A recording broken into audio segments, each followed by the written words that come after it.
नमस्कार दोस्तों, हमारे चैनल में आपका तहे दिल से स्वागत है। क्या आपने कभी सोचा है कि मन की शांति पाने का असली राज क्या है? आज की इस भाग-दौड़ भरी जिंदगी में, जहां हर तरफ शोर है, सोशल मीडिया पर हर कोई एक्सपर्ट बना हुआ है और हर कोई हमें यह बताने की कोशिश कर रहा है कि क्या सही है और क्या गलत। ऐसे में एक शांत और स्थिर मन बनाए रखना कितना मुश्किल है ना?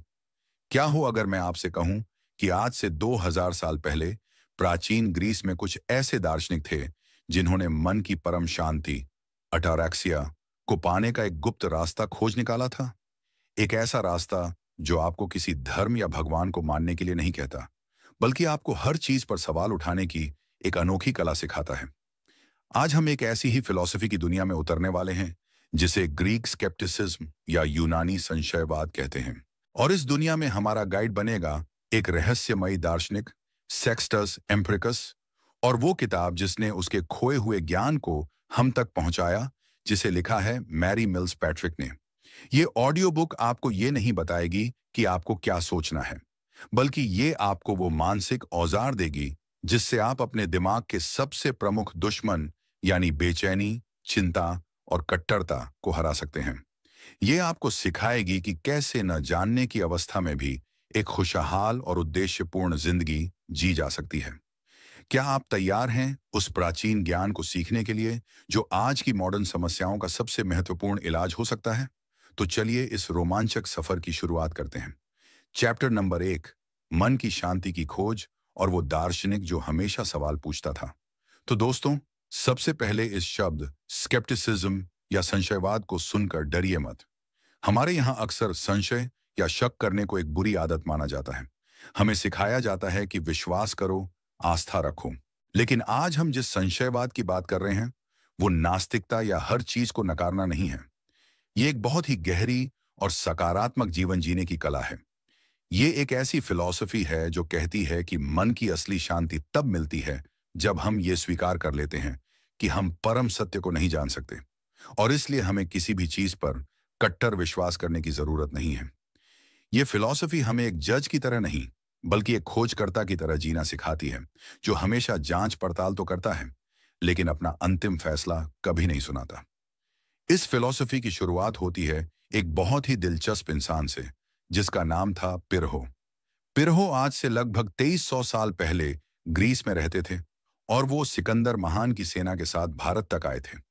कहा जाता है कि भारत में उनकी मुलाकात कुछ जिम्नोसोफिस्ट यानी नग्न साधुओं से हुई, जो हर हाल में शांत और अविचलित रहते थे। पिरहो उनकी इस मानसिक शांति से इतने प्रभावित हुए कि जब वो वापस ग्रीस लौटे तो उन्होंने अपनी एक नई फिलॉसफी की नींव रखी। उन्होंने देखा कि दुनिया में ज्यादातर लड़ाई झगड़े, ज्यादातर दुख और तनाव किस वजह से होते हैं। वो होते हैं हमारे विश्वासों की वजह से। मैं सही हूं, तुम गलत हो। मेरा धर्म अच्छा है, तुम्हारा धर्म बुरा है। मेरी राजनीतिक पार्टी अच्छी है, तुम्हारी बुरी है। हम सब अपनी अपनी मान्यताओं को सच मानकर युद्ध कर रहे हैं, और इसी युद्ध में हम अपनी मन की शांति खो देते हैं।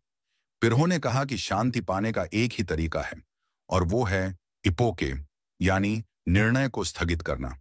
इसका मतलब है कि जब भी आपके सामने कोई ऐसा सवाल आए जिसका कोई निश्चित उत्तर ना हो, जैसे कि भगवान है या नहीं, या दुनिया का असली सच क्या है, तो आप कोई भी पक्ष न चुनें। आप बस कहें, मुझे नहीं पता, और शायद मैं कभी जान भी नहीं सकता। जब आप ऐसा करते हैं तो आपका मन उस सवाल से युद्ध करना बंद कर देता है। आपके अंदर की वो बेचैनी, वो कशमकश खत्म हो जाती है, और इस मानसिक खामोशी के बाद जो अवस्था आती है, उसी को उन्होंने कहा अटाराक्सिया, यानी मन की परम शांति। एक ऐसी अवस्था जहां कोई भी बाहरी घटना आपको परेशान नहीं कर सकती। ये फिलॉसफी इतनी अनोखी थी कि ये किसी को कोई नियम या सिद्धांत नहीं देती थी। ये बस एक तरीका बताती थी, एक मानसिक अभ्यास। लेकिन पिरहो ने खुद कुछ नहीं लिखा। उनका सारा ज्ञान उनके शिष्यों के जरिए ही आगे गया, और कई सदियों तक ये ज्ञान लगभग खोया हुआ ही रहा। फिर एक दार्शनिक आया जिसका नाम था सेक्सटस एम्पिरिकस। वो दूसरी शताब्दी ईस्वी में रहते थे। सेक्सटस एक डॉक्टर भी थे, और उनका मानना था कि जैसे एक डॉक्टर शरीर की बीमारियों का इलाज करता है, वैसे ही एक दार्शनिक को मन की बीमारियों, जैसे कि चिंता और कट्टरता, का इलाज करना चाहिए। सेक्सटस ने उस समय तक के सारे संशयवादी ज्ञान को इकट्ठा किया और उसे अपनी किताबों में बहुत ही व्यवस्थित तरीके से लिख दिया। अगर सेक्सटस ने यह काम न किया होता, तो शायद आज हम पिरहो और उनकी इस अद्भुत फिलॉसफी के बारे में कुछ भी नहीं जानते। वो एक तरह से इस खोए हुए खजाने के लाइब्रेरियन थे, और इसी खजाने की चाबी हमें मिलती है मैरी मिल्स पैट्रिक की इस किताब में। मैरी मिल्स पैट्रिक अपने समय की एक बहुत ही साहसी और अग्रणी महिला थी, जिन्होंने पुरुषों के वर्चस्व वाले फिलॉसफी के क्षेत्र में इस मुश्किल विषय पर लिखकर एक नई रोशनी डाली। तो इस ऑडियो बुक में हम सेक्सटस के दिखाए रास्ते पर चलेंगे और पिरहो के उस लक्ष्य, यानी अटाराक्सिया या मन की शांति तक पहुंचने की कोशिश करेंगे। लेकिन इस शांति को पाने के लिए हमें पहले अपने सबसे प्रमुख दुश्मन को पहचानना होगा। एक ऐसा दुश्मन जो हमारे अंदर ही बैठा है और हमें हर पल बेचैन रखता है। वो दुश्मन कौन है और संशयवादी दार्शनिक उससे कैसे युद्ध करते हैं? इस युद्ध की पहली झलक हम देखेंगे अगले चैप्टर में। चैप्टर नंबर 2, अटाराक्सिया, वो परम शांति जो हर इंसान खोज रहा है।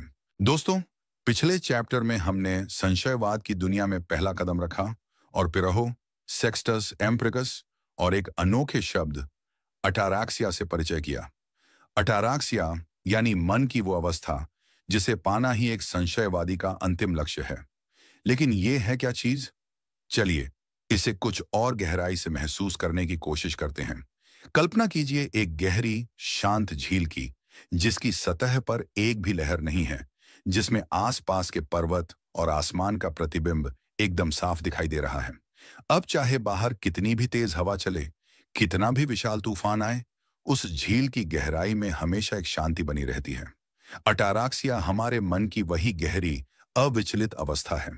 ये खुशी या उत्साह की अवस्था नहीं है, क्योंकि खुशी और उत्साह भी तो एक तरह की हलचल ही है जो आती जाती रहती है। अटाराक्सिया तो एक स्थिर, शांत और पूरी तरह से संतुलित अवस्था है, जहां न तो भविष्य की चिंता है और न ही अतीत का पछतावा, जहां मन पूरी तरह से वर्तमान में स्थित है। हम सब अपनी जिंदगी में यही तो खोज रहे हैं, है ना? हम पैसा क्यों कमाना चाहते हैं? ताकि हमें सुरक्षा महसूस हो और चिंता ना हो। हम रिश्ते क्यों बनाते हैं? ताकि हमें अकेलापन महसूस ना हो और सुकून मिले। हम अपनी हर इच्छा के पीछे असल में इसी मानसिक शांति को ही खोज रहे हैं, लेकिन हम इसे गलत जगह पर खोजते हैं। हम इसे बाहरी चीजों में खोजते हैं, पैसे में, सफलता में, दूसरों की तारीफ में। और ये सारी चीजें अस्थायी हैं, ये आती जाती रहती हैं। इसलिए हमें जो शांति मिलती भी है, वो बहुत ही क्षणिक होती है। एक इच्छा पूरी होती है तो 10 नई पैदा हो जाती हैं। एक समस्या खत्म होती है तो दूसरी सामने आ खड़ी होती है। हमारा मन एक पेंडुलम की तरह लगातार चिंता और राहत के बीच झूलता रहता है। संशयवादी दार्शनिक कहते हैं कि असली समस्या बाहरी दुनिया में नहीं है, बल्कि हमारे अपने मन में है, हमारे विश्वासों में है।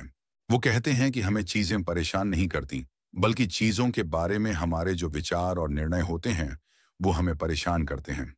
मिसाल के तौर पर, बारिश का होना अपने आप में न तो अच्छा है और न ही बुरा, लेकिन अगर आपका ये विश्वास है कि बारिश का मतलब है कीचड़ और ट्रैफिक जाम, तो आप परेशान हो जाएंगे।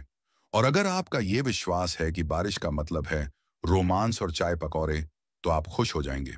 घटना एक ही है, लेकिन उस पर आपके अलग अलग विश्वासों ने आपके मन में अलग अलग भावनाएं पैदा कर दी। संशयवादी कहते हैं कि हमारी सारी बेचैनी की मूल है हमारा ये विश्वास कि कुछ चीजें स्वाभाविक रूप से अच्छी होती हैं और कुछ स्वाभाविक रूप से बुरी। और यहीं पर वो हमें उस दुश्मन का परिचय कराते हैं जिससे हमें युद्ध करना है। वो दुश्मन है डोगमा या कट्टर सिद्धांत। डोगमा का मतलब है किसी भी ऐसे विचार को परम सत्य मान लेना जिसका कोई ठोस सबूत ना हो। जैसे मेरी विचारधारा ही दुनिया को बचा सकती है, या सिर्फ मेरे धर्म का पालन करने वाले ही अच्छे इंसान हैं, या पैसा ही जीवन में सबसे जरूरी चीज है। ये सब डोगमा है। जो व्यक्ति इन डोगमा को पकड़कर बैठ जाता है उसे डोगमेटिस्ट कहते हैं। संशयवादी कहते हैं कि एक डोगमेटिस्ट कभी भी शांत नहीं रह सकता। क्यों? क्योंकि वो हमेशा अपनी मान्यताओं को सही साबित करने और दूसरों की मान्यताओं को गलत साबित करने की युद्ध में लगा रहता है। जब कोई उसकी मान्यता पर सवाल उठाता है तो उसे गुस्सा आता है, वो बेचैन हो जाता है। और जब उसे ऐसे लोग दिखते हैं जो उसकी मान्यताओं को नहीं मानते, तो वो उन्हें बदलने की कोशिश करता है। और अगर वो नहीं बदलते तो वो उनसे नफरत करने लगता है। तो अटारैक्सिया पाने का रास्ता है इन सभी डोगमा से अपने मन को आजाद करना। ये मानना कि शायद मुझे परम सत्य नहीं पता है, शायद जो मैं मानता हूं वो गलत भी हो सकता है। ये एक बहुत ही विनम्र और साहसी अवस्था है। ये कहना कि मुझे नहीं पता कमजोरी की नहीं, बल्कि बहुत अहम बौद्धिक शक्ति की निशानी है। जब आप ये मान लेते हैं कि आपको नहीं पता, तो आपका मन युद्ध करना बंद कर देता है। वो दूसरों को बदलने की कोशिश करना बंद कर देता है। वो बस चीजों को वैसे ही देखना शुरू कर देता है जैसी वो हैं, बिना उन्हें अच्छा या बुरा कहे। और इसी गैर निर्णयात्मक जागरूकता से अटारैक्सिया का जन्म होता है। तो सवाल ये है कि हम अपने अंदर बैठे इस डॉगमेटिस्ट को हराएं कैसे? हम अपनी गहरी से गहरी मान्यताओं पर सवाल उठाना कैसे सीखें? इसके लिए संशयवादियों ने कुछ बहुत ही शक्तिशाली मानसिक औजारों का विकास किया था। उन औजारों का नाम क्या है और वो कैसे काम करते हैं? इस रहस्य से पर्दा हम उठाएंगे अगले चैप्टर में। चैप्टर नंबर 3, डॉगमेटिस्ट, वो इंसान जो दावा करता है कि उसे सब पता है। दोस्तों, पिछले चैप्टर में हमने अटारैक्सिया यानी मन की परम शांति को समझा और ये जाना कि इस शांति के रास्ते में सबसे विशाल रोदा है डोगमा या कट्टर सिद्धांत। इस चैप्टर में हम अपने उस दुश्मन यानी डॉगमेटिस्ट या कट्टर सिद्धांतवादी को कुछ और करीब से जानेंगे, क्योंकि किसी भी दुश्मन को हराने से पहले उसे ठीक से समझना बहुत जरूरी है। डॉगमेटिस्ट कौन है? डॉगमेटिस्ट वो व्यक्ति है जो ये दावा करता है कि उसे किसी छिपे हुए गैर स्पष्ट मामले के बारे में परम सत्य का ज्ञान है। ध्यान दीजिए, संशयवादी उन लोगों को डॉगमेटिस्ट नहीं कहते जो रोजमर्रा की सामान्य बातों पर विश्वास करते हैं। जैसे अगर कोई कहता है मुझे ठंड लग रही है, तो ये कोई डोगमा नहीं है, ये उसका व्यक्तिगत अनुभव है। लेकिन अगर कोई कहता है इस ब्रह्मांड का निर्माण एक ईश्वर ने किया है और वही इसे चला रहा है, तो ये एक डोगमा है, क्योंकि ये एक ऐसा दावा है जिसे न तो साबित किया जा सकता है और न ही गलत ठहराया जा सकता है। डॉगमेटिस्ट आपको हर जगह मिल जाएंगे। वो राजनीति में मिलेंगे जो दावा करेंगे कि सिर्फ उनकी पार्टी ही देश को बचा सकती है और बाकी सब देशद्रोही हैं। वो धर्म में मिलेंगे जो दावा करेंगे कि सिर्फ उनकी किताब ही सच है और बाकी सब झूठ। वो विज्ञान में भी मिल सकते हैं जो दावा करेंगे कि विज्ञान ने सब कुछ जान लिया है और अब जानने के लिए कुछ नहीं बचा है। और सबसे ज्यादा वो हमें हमारे अपने अंदर मिलते हैं, हमारे वो पक्के विश्वास जिन्हें हम कभी नहीं परखते, जिनके लिए हम लड़ने मरने को तैयार हो जाते हैं। संशयवादियों के अनुसार ये डॉगमेटिक सोच ही दुनिया के ज्यादातर संघर्षों और व्यक्तिगत तनावों की मूल है। एक डॉगमेटिस्ट का दिमाग एक बंद कमरे की तरह होता है जिसमें ताजा हवा और रोशनी के लिए कोई खिड़की या दरवाजा नहीं होता। वो किसी भी नए विचार को, किसी भी ऐसे सबूत को जो उसकी मान्यता के खिलाफ हो, अंदर आने ही नहीं देता। वो सिर्फ वही जानकारी खोजता और स्वीकार करता है जो उसके पहले से बने हुए विश्वासों की पुष्टि करती हो। इसे आज की भाषा में कन्फर्मेशन बायस कहते हैं। वो बहस जीतने के लिए करता है, कुछ नया सीखने के लिए नहीं। उसके लिए अपनी मान्यता को छोड़ देना अपनी हार मानने जैसा है, अपनी पहचान खो देने जैसा है। इसलिए वो अपनी मान्यताओं से इतनी मजबूती से चिपका रहता है। संशयवादी कहते हैं कि डॉगमेटिस्ट दो तरह के होते हैं। पहले हैं पॉजिटिव डॉगमेटिस्ट। ये वो लोग हैं जो दावा करते हैं कि उन्हें सच पता है। जैसे वो लोग जो कहते हैं भगवान है या आत्मा अमर है। दूसरे हैं नेगेटिव डॉगमेटिस्ट। ये वो लोग हैं जो दावा करते हैं कि सच क्या है ये तो नहीं पता, लेकिन ये जरूर पता है कि सच को जानना असंभव है। ये एक तरह के कट्टर नास्तिक होते हैं जो कहते हैं मैं जानता हूं कि भगवान नहीं है, या मैं जानता हूं कि सच जैसी कोई चीज होती ही नहीं है। अब यह सुनने में बहुत ही अजीब लग सकता है, लेकिन संशयवादियों के लिए ये दोनों ही तरह के लोग डॉगमेटिस्ट हैं। क्यों? क्योंकि दोनों ही एक दावा कर रहे हैं। एक सकारात्मक दावा कर रहा है, दूसरा नकारात्मक। लेकिन दोनों ही ये मानकर चल रहे हैं कि उन्हें किसी गैर स्पष्ट मामले के बारे में एक निश्चित ज्ञान है। तो फिर सच्चा संशयवादी कौन है? सच्चा संशयवादी इन दोनों के बीच का रास्ता अपनाता है। वो ये नहीं कहता कि भगवान है और वो ये भी नहीं कहता कि भगवान नहीं है। वो बस ये कहता है मैंने दोनों तरफ के तर्कों को देखा है और मुझे दोनों ही बराबर के वजनी लगते हैं, इसीलिए मैं इस पर अपना फैसला नहीं सुना सकता। वो ये भी नहीं कहता कि सच को जानना असंभव है। वो कहता है मैं अभी तक सच की खोज कर रहा हूं। ये एक बहुत ही सूक्ष्म लेकिन बहुत ही महत्वपूर्ण अंतर है। संशयवादी एक सतत साधक, एक शाश्वत खोजी है। उसकी यात्रा कभी खत्म नहीं होती।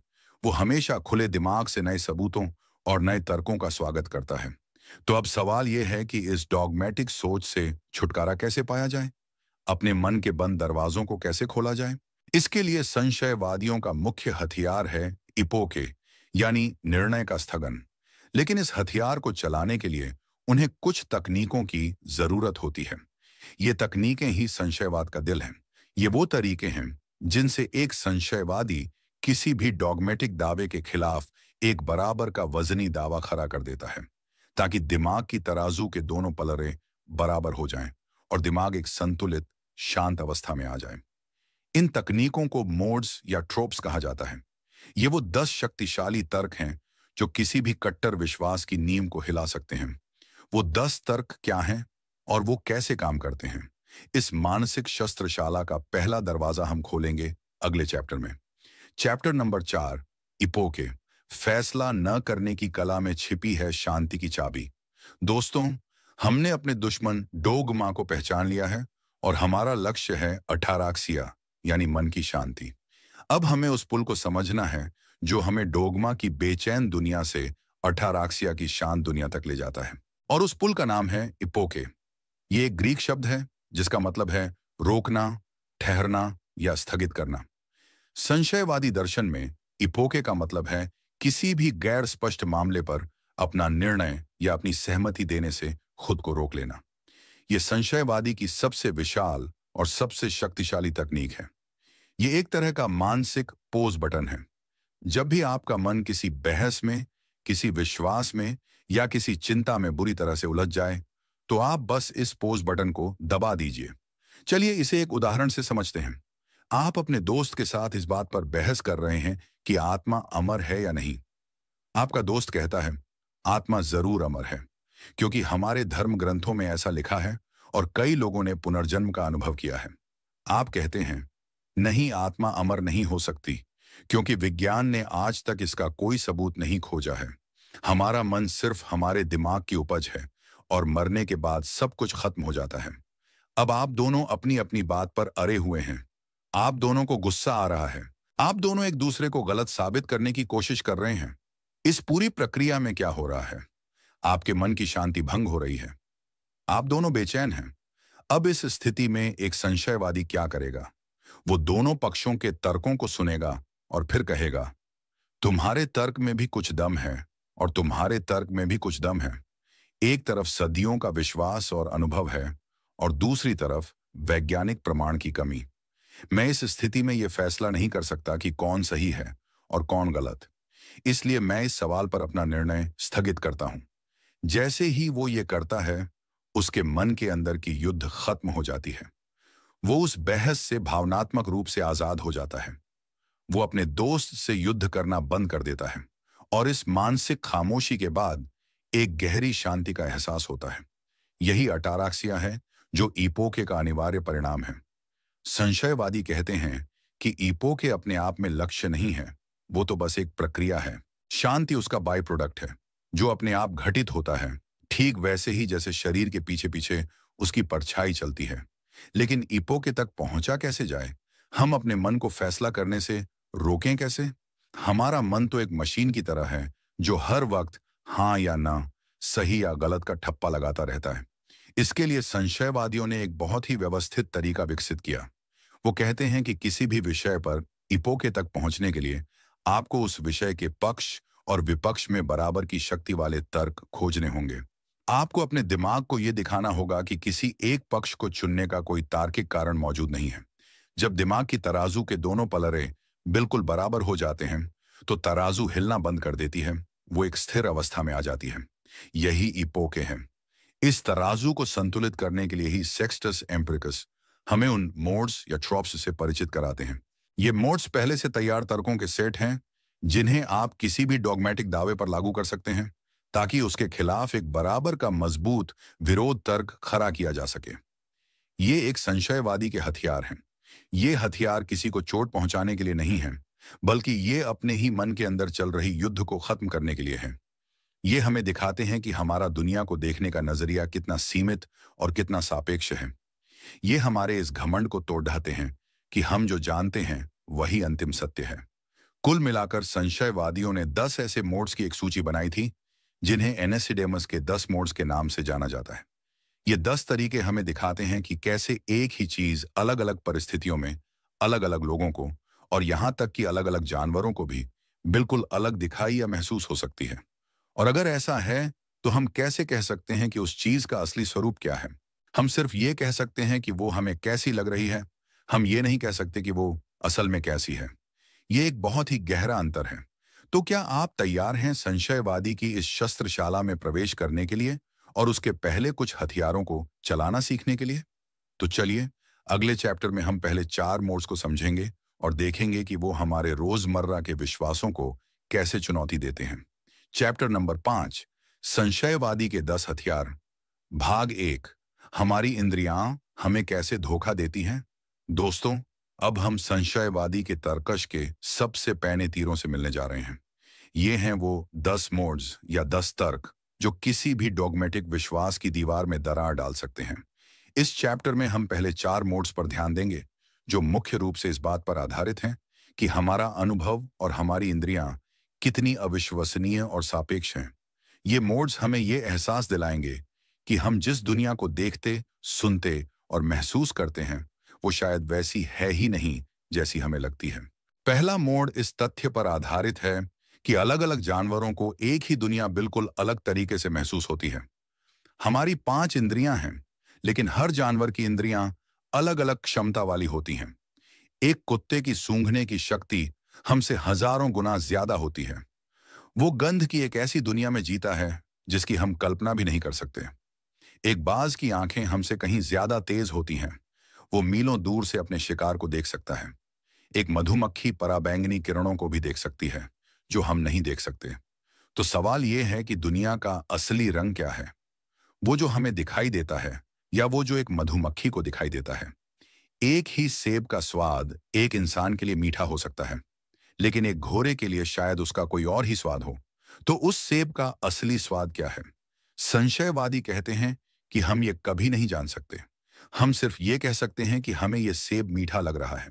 हम ये दावा नहीं कर सकते कि ये सेब असल में मीठा है। जब हम ये समझ जाते हैं तो हम स्वाद जैसी चीजों पर युद्ध करना बंद कर देते हैं। दूसरा मोड़ कहता है कि इंसानों में भी हर व्यक्ति दूसरे से अलग होता है।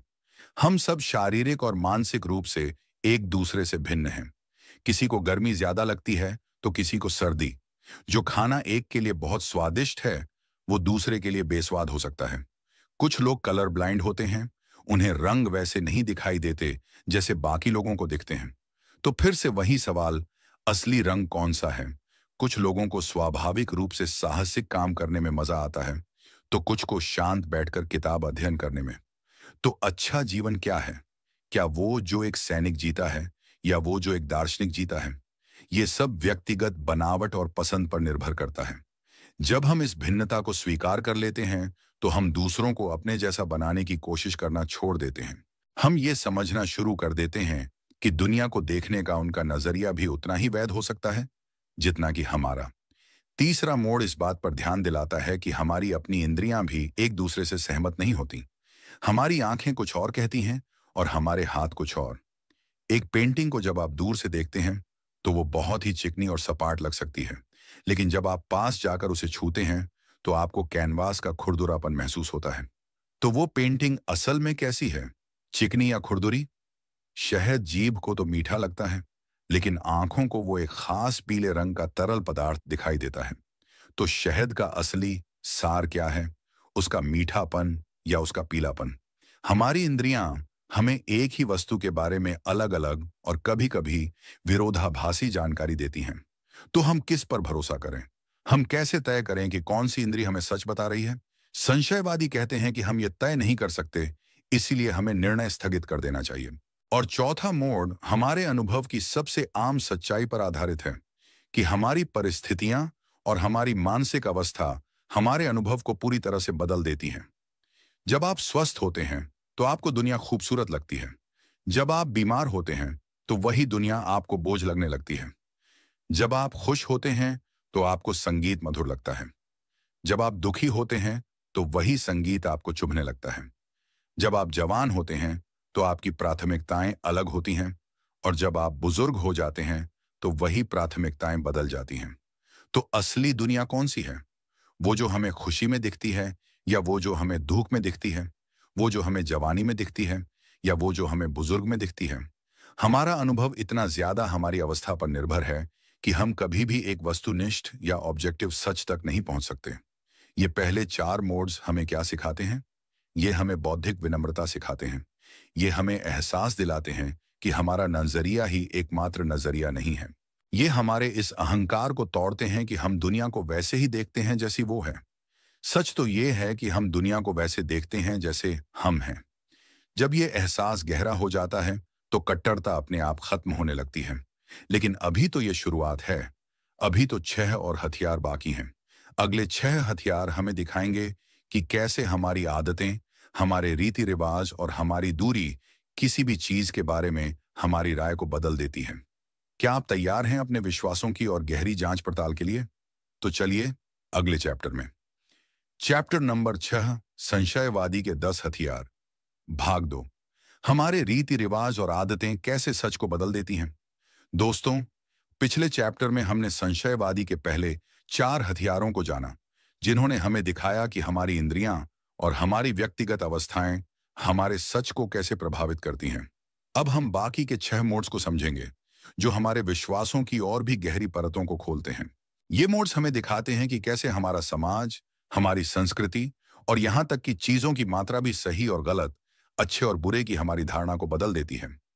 5वां मोड इस बात पर आधारित है कि किसी भी चीज के बारे में हमारी राय इस बात पर निर्भर करती है कि हम उसे किस स्थिति, किस दूरी और किस जगह से देख रहे हैं। एक ही जहाज जब दूर समुद्र में होता है तो बहुत छोटा और स्थिर दिखाई देता है, लेकिन जब हम उसके पास जाते हैं तो वो बहुत विशाल और हिलता डुलता हुआ नजर आता है। तो उस जहाज का असली आकार क्या है? एक ही टावर दूर से गोल लग सकता है, लेकिन पास से देखने पर चौकोर निकलता है। तो उसका असली आकार क्या है? इसी तरह सूरज हमें एक छोटी सी गर्म गेंद की तरह दिखाई देता है, लेकिन हम जानते हैं कि असल में वो पृथ्वी से लाखों गुना विशाल है। तो हमारी इंद्रियां हमें दूरी के हिसाब से अलग अलग जानकारी दे रही हैं। हम कैसे तय करें कि कौन सी दूरी सही दूरी है सच को जानने के लिए? छठा मोड़ कहता है कि हम किसी भी चीज को उसके शुद्ध रूप में कभी नहीं देखते। हम हमेशा उसे दूसरी चीजों के मिश्रण में ही देखते हैं। हवा का रंग क्या है? हम नहीं बता सकते, क्योंकि हम हमेशा उस हवा को देखते हैं जिसमें धूल, नमी और रोशनी का मिश्रण होता है। हमारी अपनी आंख का लेंस भी तो एक तरह का फिल्टर ही है। क्या हम कह सकते हैं कि एक पत्थर का असली रंग क्या है? नहीं, क्योंकि हम हमेशा उस पत्थर को देखते हैं जिस पर रोशनी आ रही है, जो हवा के संपर्क में है और जो हमारे अपने देखने के माध्यम से गुजर रहा है। हम कभी भी वस्तु तक सीधे नहीं पहुंचते। हम हमेशा उसके और हमारे बीच मौजूद अनगिनत चीजों के मिश्रण का ही अनुभव करते हैं। तो वस्तु का असली स्वरूप क्या है, ये कहना असंभव हो जाता है। 7वां मोड़ शायद सबसे दिलचस्प और शक्तिशाली मोड्स में से एक है। ये इस बात पर आधारित है कि कैसे चीजों की मात्रा और बनावट हमारे अच्छे बुरे के फैसले को बदल देती है। रेत का एक कण हमारी आंखों के लिए हानिकारक नहीं है, लेकिन अगर वही रेत बहुत ज्यादा मात्रा में हमारी आंखों में चली जाए तो वो हमें अंधा कर सकती है। शराब की कुछ सी मात्रा शायद दवा का काम करे, लेकिन ज्यादा मात्रा जहर बन जाती है। तो शराब असल में अच्छी है या बुरी, ये उसकी मात्रा पर निर्भर करता है। इसी तरह किसी एक व्यक्ति को मारना हत्या और एक बहुत विशाल पाप माना जाता है, लेकिन युद्ध में हजारों लोगों को मारना वीरता और देशभक्ति कहलाता है। काम एक ही है, मारना, लेकिन मात्रा और संदर्भ ने उसकी पूरी नैतिकता को ही बदल दिया। और 8वां मोड़, जो 7वें से ही जुड़ा है, वो है सापेक्षता का मोड़। यह कहता है कि हर चीज का मतलब किसी दूसरी चीज के संबंध में ही होता है। कोई भी चीज अपने आप में बड़ी या छोटी, दाएं या बाएं, ऊपर या नीचे नहीं होती। एक हाथी एक इंसान के संबंध में विशाल है, लेकिन एक पर्वत के संबंध में छोटा है। आपका घर आपके पड़ोसी के घर के दाईं ओर हो सकता है, लेकिन मार्ग के दूसरी तरफ से देखने वाले के लिए वो बाईं ओर होगा। तो दायां या विशाल जैसी चीजों का कोई निरपेक्ष एब्सोल्यूट मतलब नहीं है। उनका मतलब हमेशा किसी न किसी चीज के रिलेशन में ही होता है। तो जब हम कहते हैं कि कोई चीज अच्छी है, तो संशयवादी पूछता है, किसके संबंध में अच्छी है? किस नजरिए से अच्छी है? नवां मोड़ हमारी आदत और किसी चीज के दुर्लभ होने पर आधारित है। जो चीजें हम रोज देखते हैं वो हमें सामान्य लगती हैं, हम उन पर ध्यान भी नहीं देते। सूरज का रोज उगना एक कितनी अद्भुत घटना है, लेकिन क्योंकि हम इसे रोज देखते हैं हमें यह साधारण लगती है। लेकिन अगर कोई धूमकेतु 100 साल में एक बार दिखाई दे तो हम सब उसे देखने के लिए उत्साहित हो जाते हैं। तो क्या धूमकेतु सूरज से ज्यादा अद्भुत है? नहीं, बस वो दुर्लभ है। इसी तरह पानी हमारे लिए बहुत कीमती है, लेकिन क्योंकि वो आसानी से मिल जाता है हम उसकी कद्र नहीं करते। वहीं हीरा, जो हमारे जीवन के लिए बिल्कुल भी जरूरी नहीं है, वो सिर्फ अपने दुर्लभ होने की वजह से इतना कीमती है। तो किसी भी चीज का मूल्य असल में क्या है, ये तय करना बहुत मुश्किल है। और अंत में 10वां मोड़, जो शायद इन सब का सार है, ये मोड़ नैतिकता, आदतों, कानूनों और पौराणिक विश्वासों की भिन्नता पर आधारित है। जो चीज एक संस्कृति में पूरी तरह से सामान्य और नैतिक मानी जाती है, वही दूसरी संस्कृति में एक बहुत विशाल पाप या अपराध हो सकती है। कुछ समाजों में बहुविवाह सामान्य है तो कुछ में एक विवाह। कुछ समाजों में मांसाहार सामान्य है तो कुछ में शाकाहार। तो सही जीवन शैली क्या है? सही नैतिक नियम क्या है? संशयवादी कहता है कि कोई भी एक संस्कृति ये दावा नहीं कर सकती कि सिर्फ उसी के नियम सही हैं। ये सब सापेक्ष है। जब हम ये समझ जाते हैं तो हमारे अंदर दूसरी संस्कृतियों और जीवन शैलियों के प्रति एक गहरी सहिष्णुता पैदा होती है। ये 10 मोड्स हमें क्या दिखाते हैं? ये हमारे विश्वासों के पैरों के नीचे से जमीन खींच लेते हैं। ये हमें दिखाते हैं कि हमारा सच कितना कच्चा और कितना सापेक्ष है। और जब हमारे पुराने विश्वास डगमगाने लगते हैं, तभी हमारा मन इपोके यानी निर्णय न करने की शांतिपूर्ण अवस्था के लिए तैयार होता है। लेकिन अब एक बहुत अहम और व्यावहारिक सवाल उठता है। अगर एक संशयवादी किसी भी चीज पर विश्वास नहीं करता, तो वो अपनी रोजमर्रा की जिंदगी कैसे जीता है? वो सुबह बिस्तर से कैसे उठता है? वो खाना कैसे खाता है? क्या वो लकवाग्रस्त होकर एक ही जगह नहीं रहता? इस दिलचस्प पहेली को हम सुलझाएंगे अगले चैप्टर में, चैप्टर नंबर 7। तो फिर एक संशयवादी जीता कैसे है? बिना विश्वास के जीवन जीने की कला। दोस्तों, अब तक हमने संशयवादी के सारे हथियारों को देख लिया है और ये समझ लिया है कि वो कैसे हर डॉगमेटिक दावे को चुनौती देते हैं। लेकिन अब हम उस सवाल पर आते हैं जो शायद आपके मन में भी कब से घूम रहा होगा। ये सवाल संशयवादियों से हजारों सालों से पूछा जाता रहा है। सवाल ये है, अगर आप किसी भी चीज पर विश्वास नहीं करते, अगर आपको ये भी नहीं पता कि रोटी खाने से आपकी भूख मिटेगी या जहर से आपकी मौत हो जाएगी, तो आप अपनी जिंदगी जीते कैसे हैं? आप कोई भी काम क्यों और कैसे करते हैं? ये एक बहुत ही वाजिब सवाल है। अगर संशयवाद का मतलब है पूरी तरह से निष्क्रिय हो जाना, तो ये फिलॉसफी तो किसी काम की नहीं है। लेकिन सेक्सटस एम्पिरिकस इसका एक बहुत ही सुंदर और व्यावहारिक जवाब देते हैं। वो बताते हैं कि संशयवादी किसी रहस्यमयी दुनिया में नहीं रहता, वो इसी दुनिया में, इसी समाज में रहता है। लेकिन उसके जीने का आधार विश्वास नहीं, कुछ और होता है। वो कहते हैं कि एक संशयवादी फेनोमेना के अनुसार जीता है। फेनोमेना का मतलब है जो जैसा प्रतीत होता है या आभास। संशयवादी परम सत्य के बारे में कोई दावा नहीं करता, लेकिन वो इस बात से इनकार नहीं करता कि उसे चीजें महसूस होती हैं, उसे अनुभव होते हैं। वो ये नहीं कहेगा कि शहद असल में मीठा है, लेकिन वो ये जरूर कहेगा कि मुझे शहद मीठा प्रतीत हो रहा है। वो ये दावा नहीं करेगा कि आग असल में जलाती है, लेकिन वो ये जरूर मानेगा कि मुझे आग गर्म प्रतीत होती है और मैं उससे दूर रहता हूं। यानी वो अपने अनुभवों और आभासों पर सवाल नहीं उठाता, वो तो बस उन अनुभवों के आधार पर बनाए गए डॉगमेटिक सिद्धांतों पर सवाल उठाता है। सेक्सटस कहते हैं कि एक संशयवादी अपनी जिंदगी जीने के लिए 4 चीजों का मार्गदर्शन लेता है और ये चारों चीजें फेनोमेना पर ही आधारित हैं। पहली है प्रकृति का मार्गदर्शन। हमारी प्रकृति ने हमें इंद्रियां और सोचने की शक्ति दी है। एक संशयवादी अपनी प्राकृतिक क्षमताओं का इस्तेमाल करता है। जब उसे प्यास लगती है, यानी ये एक प्राकृतिक आभास है, तो वो पानी पीता है। जब उसे भूख लगती है तो वो खाना खाता है। वो इन प्राकृतिक जरूरतों के पीछे के परम कारण पर बहस नहीं करता, वो बस अपनी प्रकृति का अनुसरण करता है। दूसरी है शारीरिक जरूरतों का मार्गदर्शन। हमारे शरीर हमें लगातार संकेत देते रहते हैं। भूख का एहसास हमें खाने के लिए प्रेरित करता है और तृप्ति का एहसास हमें रुकने के लिए कहता है। दर्द का एहसास हमें किसी खतरनाक चीज से दूर रहने के लिए कहता है, और सुख का एहसास हमें किसी अच्छी चीज के पास जाने के लिए। एक संशयवादी अपने शरीर के इन संकेतों को सुनता है और उनके अनुसार ही अपने काम करता है। तीसरी और बहुत ही महत्वपूर्ण चीज है कानून और रीति रिवाजों का मार्गदर्शन। एक संशयवादी समाज से कटकर नहीं रहता। वो जानता है कि एक समाज में शांति से रहने के लिए कुछ नियमों और परंपराओं का पालन करना जरूरी है। इसलिए वो अपने देश के कानूनों को मानता है और अपने समाज के सामान्य रीति रिवाजों का पालन करता है। लेकिन यहाँ एक बहुत विशाल अंतर है। वो इन कानूनों और रीति रिवाजों को इसलिए नहीं मानता क्योंकि वो उन्हें स्वाभाविक रूप से अच्छा या सही मानता है। वो उन्हें सिर्फ एक व्यावहारिक जरूरत के तौर पर मानता है, ताकि समाज में अव्यवस्था न फैले।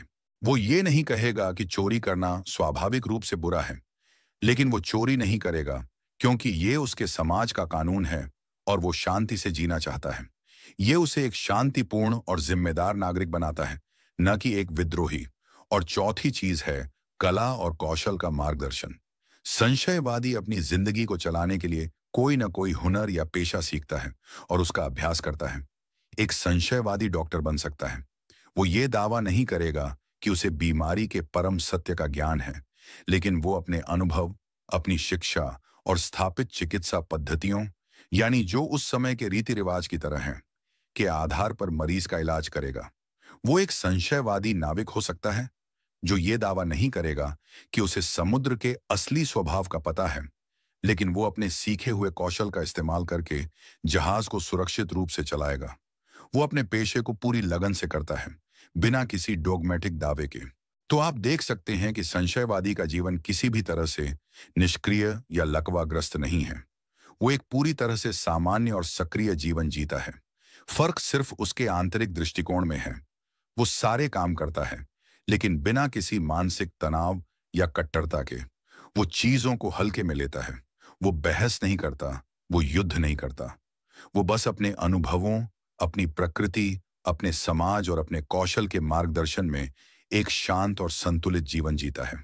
ये एक बहुत ही मुक्त कर देने वाला विचार है ना? लेकिन अब तक हमने जिस दार्शनिक की आंखों से ये सब देखा है, यानी सेक्सटस एम्प्रिकस, वो खुद कौन था और कैसे इस अकेले इंसान ने इस पूरी फिलॉसफी को हमेशा के लिए अमर बना दिया। चलिए अगले चैप्टर में उस गुमनाम हीरो से मिलते हैं। चैप्टर नंबर 8, सेक्सटस एम्प्रिकस, वो डॉक्टर जिसने मन के रोगों का इलाज खोजा। दोस्तों, अब तक हम यूनानी संशयवाद की दिलचस्प दुनिया में घूम रहे हैं।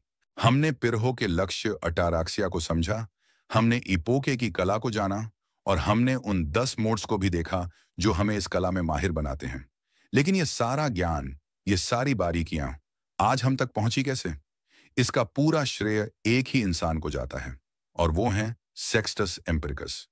अगर ये इंसान न होता तो संशयवाद की ये पूरी की पूरी फिलॉसफी शायद इतिहास के पन्नों में कहीं खो गई होती। इस चैप्टर में हम इसी गुमनाम लेकिन सबसे महत्वपूर्ण दार्शनिक को जानेंगे। सेक्सटस एम्पिरिकस के बारे में भी हमें बहुत ज्यादा व्यक्तिगत जानकारी नहीं है, ठीक वैसे ही जैसे पिराहो के बारे में। हम ये जानते हैं कि वो दूसरी शताब्दी ईसवी के अंत और तीसरी शताब्दी की शुरुआत में रहते थे।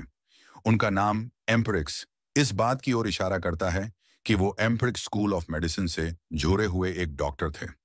उस समय डॉक्टरों के भी अलग अलग स्कूल या फिलॉसफी होती थी। एम्पिरिक डॉक्टर वो होते थे जो बीमारियों का इलाज सिद्धांतों या थ्योरी के आधार पर नहीं, बल्कि सीधे अनुभव, अवलोकन और प्रयोग के आधार पर करते थे। वो ये जानने में रुचि नहीं रखते थे कि बीमारी का असली कारण क्या है। वो बस ये देखते थे कि किस मरीज पर कौन सी दवा काम करती हुई प्रतीत होती है। आप देख सकते हैं कि उनकी ये मेडिकल फिलॉसफी उनकी दार्शनिक फिलॉसफी से कितनी मिलती जुलती है। दोनों ही छिपे हुए कारणों की बजाय सीधे अनुभव या आभास पर जोर देते हैं। सेक्सटस कोई बहुत ही मौलिक या ओरिजिनल दार्शनिक नहीं थे। उन्होंने संशयवाद में कोई नया सिद्धांत नहीं जोड़ा, लेकिन उनकी महानता किसी और ही चीज में थी। वो एक बेहतरीन संग्राहक, एक बेहतरीन व्यवस्थापक और एक बेहतरीन लेखक थे। उन्होंने अपने से पहले के लगभग 500 सालों के संशयवादी दर्शन के इतिहास, उसके तर्क और उसकी तकनीकों को इकट्ठा किया और उन्हें अपनी 3 बची हुई किताबों में बहुत ही स्पष्ट और व्यवस्थित तरीके से संजो दिया। उनकी सबसे प्रसिद्ध किताब है आउटलाइंस ऑफ पिरहोनिज्म। ये किताब एक तरह से संशयवाद की हैंडबुक या गाइड बुक है। इसमें उन्होंने बहुत ही सरल भाषा में समझाया है कि संशयवादी कौन होता है, उसका लक्ष्य क्या है और वो अपने लक्ष्य तक कैसे पहुंचता है। हमारे 10 मोड्स और इपोके और अटारैक्सिया की सारी जानकारी का मुख्य स्रोत यही किताब है। उनकी बाकी दो किताबें, जिन्हें मिलाकर अगेंस्ट एड मैथमेटिशियंस कहा जाता है, वो और भी ज्यादा विस्तृत हैं। इन किताबों में वो उस समय के सभी डॉगमेटिक दार्शनिकों जैसे कि स्टोइक्स, एपिक्यूरियंस और अरस्तु के अनुयायियों के सिद्धांतों की एक एक करके धज्जियां उड़ाते हैं। वो ज्यामिति, अंकगणित, ज्योतिष, संगीत और व्याकरण जैसे विषयों के विशेषज्ञों के दावों को भी चुनौती देते हैं और दिखाते हैं कि उनके सिद्धांत कितने खोखले और विरोधाभासों से भरे हुए हैं। सेक्सटस का काम एक विशाल शस्त्रशाला की तरह है, जिसमें हर तरह के डॉगमेटिक दावे को काटने के लिए कोई न कोई तर्क रूपी हथियार मौजूद है। सेक्सटस की लेखन शैली की सबसे खास बात है उसकी निष्पक्षता। वो सिर्फ अपने तर्क ही नहीं देते, बल्कि वो अपने विरोधी दार्शनिकों के तर्कों को भी पूरी ईमानदारी के साथ पहले प्रस्तुत करते हैं और फिर उनका खंडन करते हैं। इसी वजह से विडंबना ये है कि कई विरोधी दार्शनिकों के विचार आज हमें सिर्फ इसलिए पता है क्योंकि सेक्सटस ने उन्हें अपनी किताब में जगह दी थी। वो एक सच्चे संशयवादी की तरह लिखते हैं, जिनका मकसद अपनी बात को सही साबित करना नहीं, बल्कि सिर्फ दोनों पक्षों को सामने रखकर पाठक को इपोके की ओर ले जाना है। तो सेक्सटस एम्पिरिकस हमारे लिए क्यों महत्वपूर्ण है? क्योंकि वो एक पुल की तरह है। वो प्राचीन यूनानी संशयवाद को बाद की दुनिया से जोड़ते हैं। उनकी किताबें पुनर्जागरण काल में यूरोप में फिर से खोजी गईं और उन्होंने देकार्त, ह्यूम और कांट जैसे आधुनिक दार्शनिकों की सोच पर एक गहरा प्रभाव डाला। उन्होंने हमें दिखाया कि फिलॉसफी सिर्फ कोई सारे सिस्टम बनाने का नाम नहीं है, बल्कि वो स्थापित सिस्टम पर सवाल उठाने का नाम भी है। उन्होंने हमें सिखाया कि बौद्धिक विनम्रता एक बहुत विशाल गुण है, लेकिन संशयवाद की कहानी में एक और छोटा सा मोड़ है। क्या आपको पता है कि पिरहो के संशयवाद के अलावा एक और तरह का संशयवाद भी था, जो प्लेटो की अपनी एकेडमी से ही निकला था? इन दोनों में क्या फर्क था और क्यों पिरहो का संशयवाद ही सच्चा संशयवाद माना जाता है? इस सूक्ष्म लेकिन महत्वपूर्ण अंतर को हम समझेंगे अगले चैप्टर में। चैप्टर नंबर 9, असली और नकली संशयवादी, पिरहो और एकेडमी के बीच की वैचारिक युद्ध।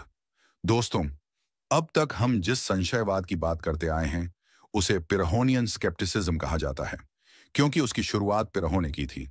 ये वो संशयवाद है जिसका लक्ष्य है अटारैक्सिया और जिसका तरीका है इपोके। लेकिन इतिहास में एक और तरह का संशयवाद भी था जो बहुत ही ज्यादा मशहूर हुआ, और वो था एकेडमिक स्केप्टिसिज्म। ये संशयवाद किसी और ने नहीं, बल्कि महान दार्शनिक प्लेटो द्वारा स्थापित की गई एकेडमी के ही कुछ बाद के दार्शनिकों जैसे कि आर्सिसिलॉस और कार्नियाडीस ने विकसित किया था।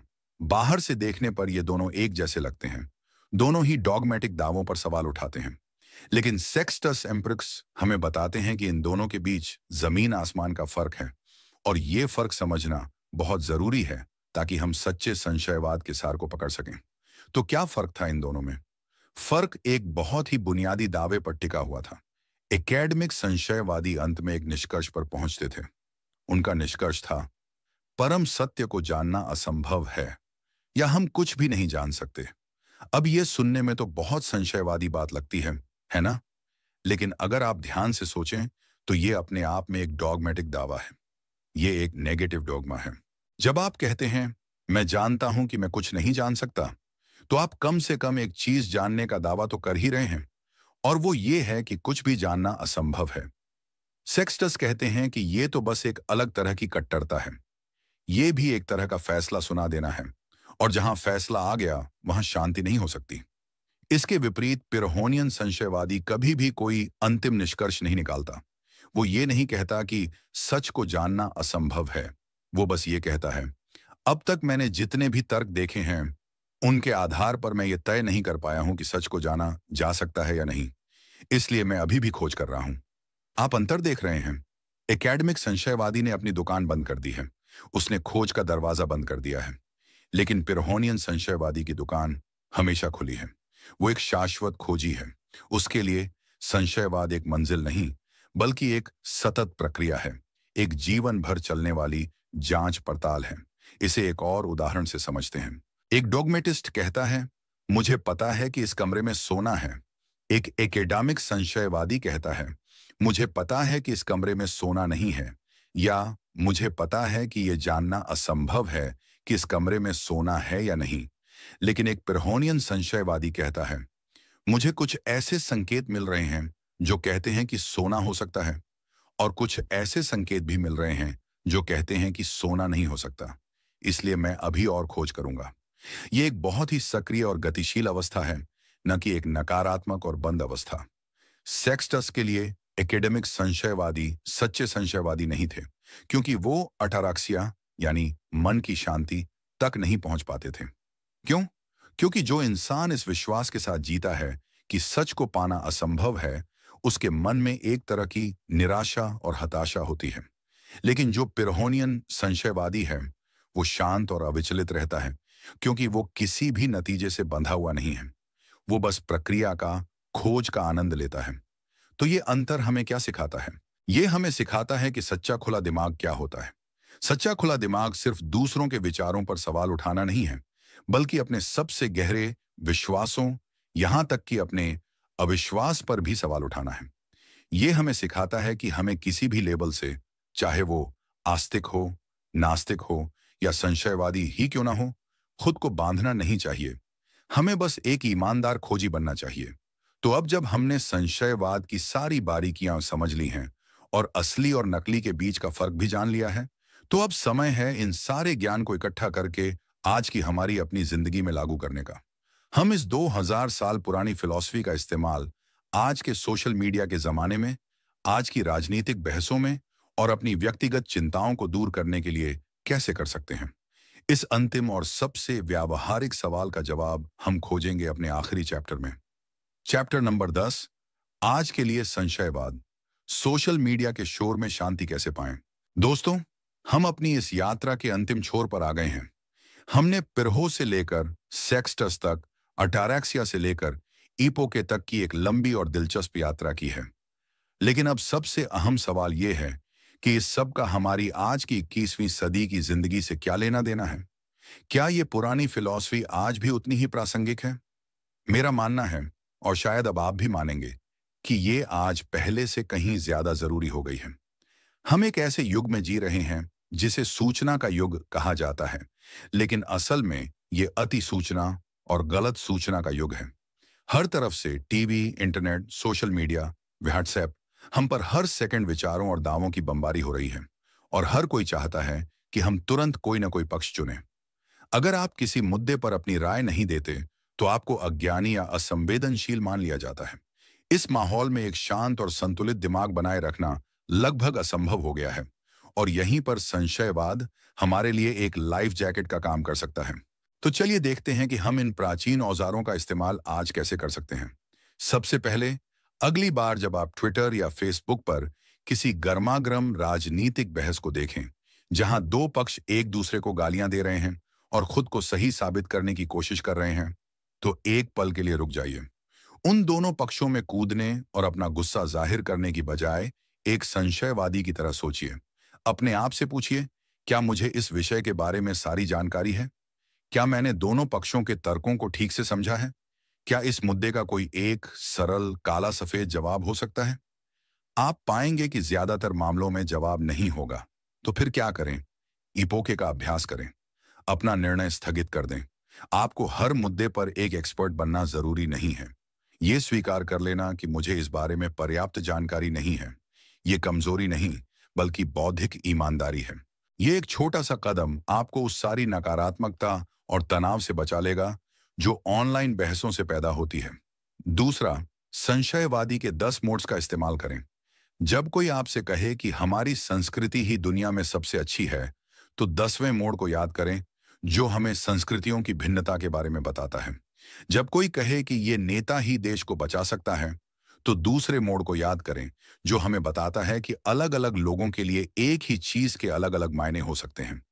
जब कोई व्हाट्सएप पर कोई सनसनीखेज खबर भेजे, तो पहले मोड को याद करें और सोचें कि क्या हमारी इंद्रियां और हमारे स्रोत हमेशा विश्वसनीय होते हैं। ये मोड्स एक मेंटल फिल्टर की तरह काम करते हैं। ये आपको किसी भी जानकारी को आंख बंद करके स्वीकार करने से रोकते हैं। ये आपको एक ज्यादा जागरूक और आलोचनात्मक विचारक बनाते हैं, जो फेक न्यूज और प्रोपेगेंडा के झांसे में आसानी से नहीं आता। तीसरा, अपने व्यक्तिगत जीवन में अटारक्सिया की तलाश करें। हम सब छोटी छोटी बातों पर बहुत ज्यादा चिंता करते हैं। अगर मेरा एग्जाम अच्छा नहीं गया तो क्या होगा? अगर उसने मुझे छोड़ दिया तो क्या होगा? लोग मेरे बारे में क्या सोचेंगे? ये सारी चिंताएं हमारे डोगमेटिक विश्वासों से पैदा होती हैं कि फेल होना दुनिया की सबसे बुरी चीज है या अकेले रहना बहुत भयानक है। संशयवाद हमें इन विश्वासों पर सवाल उठाना सिखाता है। क्या फेल होना सच में इतना बुरा है या ये सीखने का एक मौका है? क्या हर किसी को खुश रखना सच में जरूरी है या अपनी मानसिक शांति ज्यादा जरूरी है? जब आप इन कट्टर विचारों की पकड़ को ढीला करते हैं, तो आपकी चिंताएं अपने आप कम होने लगती हैं। आप चीजों को उनके सही परिप्रेक्ष्य में देखना सीख जाते हैं। अंत में संशयवाद हमें एक ज्यादा विनम्र, ज्यादा सहिष्णु और ज्यादा करुणामय इंसान बनाता है।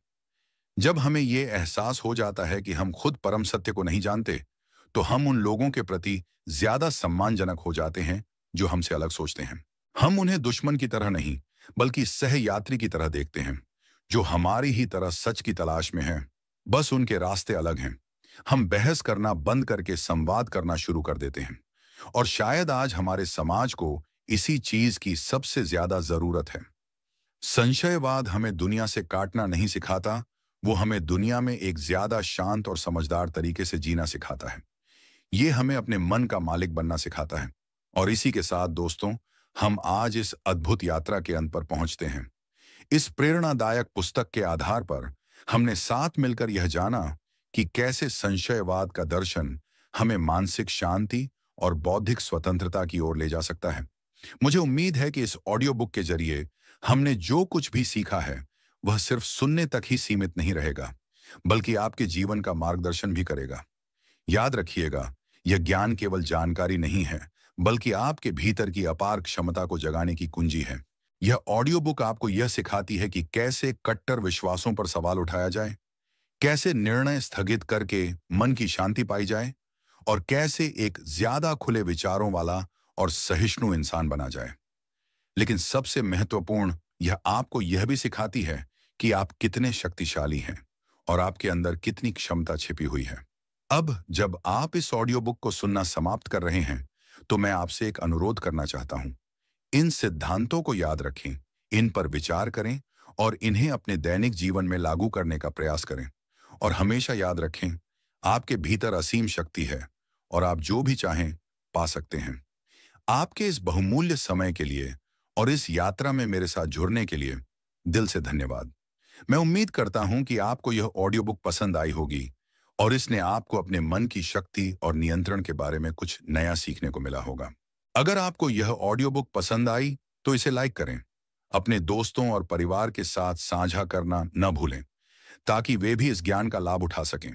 और हाँ, हमारे चैनल को सब्सक्राइब करना बिल्कुल न भूलें, ताकि आपको ऐसी ही और प्रेरणादायक और ज्ञानवर्धक ऑडियो बुक्स मिलती रहें। और हाँ, अपनी प्रतिक्रिया हमें कमेंट में जरूर बताएं। आपके विचार और सुझाव हमारे लिए बहुत ही ज्यादा महत्वपूर्ण हैं और हमें भविष्य में और भी बेहतर ऑडियो बुक्स बनाने में मदद करेंगे। तो कृपया कमेंट सेक्शन में अपनी राय जरूर दें। हम जल्द ही एक और नई ऑडियो बुक के साथ वापस आएंगे। तब तक के लिए अपना ख्याल रखिए, सीखते रहिए और हमेशा अपने लक्ष्यों की ओर आगे बढ़ते रहिए। याद रखें, आपके सपने सच हो सकते हैं।